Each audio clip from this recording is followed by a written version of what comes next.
عبد المطلب بھی فرماتے ہیں، ان کے نبی علیہ الصلوۃ والسلام کے دادا جان کہتے ہیں میں ایک دن سویا ہوا، سحری کا وقت ہے، سحری کے وقت مجھے خواب آئی۔ خواب کے اندر میں کیا دیکھتا ہوں، میری پشت سے ایک زنجیر نکلتی ہے اور اس کے ایک کنارہ مشرق کی طرف، ایک مغرب کی طرف، ایک کنارہ زمین کے تہہ کے اندر، ایک آسمانوں کی بلندی کے اندر۔ کہتے ہیں میں نے دیکھ رہا ہوں، دیکھتے دیکھتے وہ زنجیر ایک درخت بن گیا۔ جب وہ درخت بنا تو میں کیا دیکھتا ہوں، اس کی شاخیں، اس کے پتے، اور پتے اتنے چمکدار، اتنے روشن، جو آسمان کا سورج ہے اس سورج سے 70 گنا زیادہ روشنی ان پتوں کی تھی۔ جب میں نے دیکھا، پھر کیا دیکھتا ہوں، لوگ آتے ہیں، مشرق سے آ رہے ہیں، مغرب سے آ رہے ہیں، وہ اس درخت کے ساتھ چمٹ رہے ہیں۔ لیکن کچھ بد نصیب ایسے بھی تھے، عبد المطلب فرمانے لگے وہ اس درخت کو کاٹنے کی کوشش کرتے ہیں، اس کو مٹانے کی کوشش کرتے ہیں، ختم کرنے کی کوشش کرتے ہیں۔ کہتے ہیں میں اٹھا، بڑا پریشان ہوا، میں علماء کے پاس گیا، صلحاء خواب کی تعبیر کرنے والوں کے پاس گیا، جا کے ان سے یہ خواب سنائی تو انہوں نے کیا کہا، انہوں نے کہا عبد المطلب تیری پشت سے ایک ایسا لڑکا پیدا ہوگا جس کے چرچے، جس کے اپنا تعریفیں، جس کے شان اتنی اعلیٰ ہوگی، زمین والے بھی کریں گے، آسمان والے بھی کریں گے، مشرق والے بھی کریں گے، مغرب والے بھی کریں گے، اور کچھ لوگ ہیں مشرق، مغرب، شمال، جنوب، ہر طرح کے، ہر طرف سے لوگ آئیں گے، اس کی اتباع کریں گے،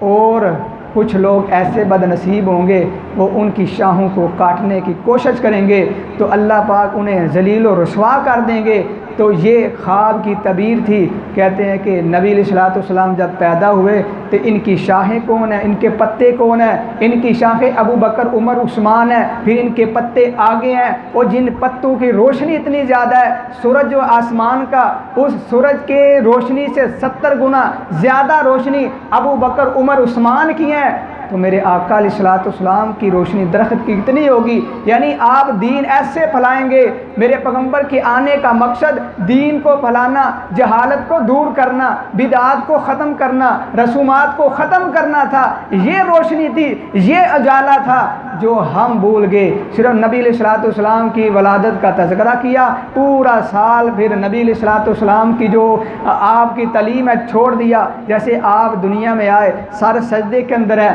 اللہ کے سامنے گرے ہوئے ہیں۔ جب آپ علیہ الصلوۃ والسلام دنیا چھوڑ کے گئے، اس وقت بھی آپ نے کیا ارشاد فرمایا، الصلاۃ الصلاۃ الصلاۃ وما ملکت ایمانکم۔ آتے وقت بھی رب کے سامنے جھکایا، جاتے وقت بھی کہا نماز کا خیال رکھنا، نماز کا خیال رکھنا۔ آپ نے دیکھا ہوگا میڈیا کے اوپر سعودی عرب کی شہزادی کیا کرتی ہے،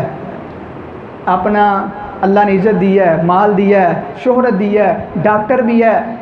ایک محفل کے اندر بیٹھی ہے، نماز کا وقت ہو گیا،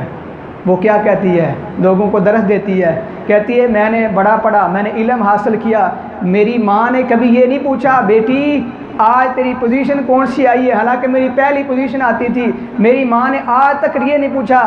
کہ آپ پاس ہوئی ہیں کہ نہیں، صرف سوال کیا بیٹا نماز پڑھی ہے کہ نہیں۔ میری ماں نے یہ سوال کیا۔ تو آج اس امت کو یہ درس دینا چاہیے، لوگوں نماز کی طرف آ جاؤ۔ اس پیغمبر نے آتے وقت بھی لوگوں کو اللہ کے دروازے کے اوپر، اللہ کی چوکھٹ کے اوپر لایا، جب جاتے وقت بھی آپ کو فکر تھی، آپ کو کوئی مال کی فکر نہیں تھی، دولت کی فکر نہیں تھی، بلکہ آپ نے الصلاۃ الصلاۃ وما ملکت ایمانکم، آگے آپ کو کس چیز کی فکر تھی؟ آپ نے فرمایا مجھے جماعت کی فکر ہے، نماز کی فکر ہے۔ آپ نے فرمایا کوئی ابو بکر رضی اللہ تعالیٰ عنہ کو کہے وہ مصلی کے اوپر آئے، آپ کو تو جماعت کی فکر ہے، نماز کی فکر ہے۔ آج ہم جاتے ہیں دنیا سے رخصت ہوتے ہیں، اس وقت ہمیں یہ فکر ہوتی ہے کہ مال، دولت، بلڈنگ، فلاں چیز، لیکن قربان جاؤں میرے پیغمبر کی ولادت کا مقصد یہ تھا لوگوں کو اللہ کے در کے اوپر، اللہ کی چوکھٹ کے اوپر لے کر آنا۔ اللہ پاک ہمیں بھی اللہ کے در کے اوپر جھکنے کی، اللہ کے در کے اوپر جو ہے اپنے سر کو جھکانے کی اللہ پاک توفیق عطا فرمائے۔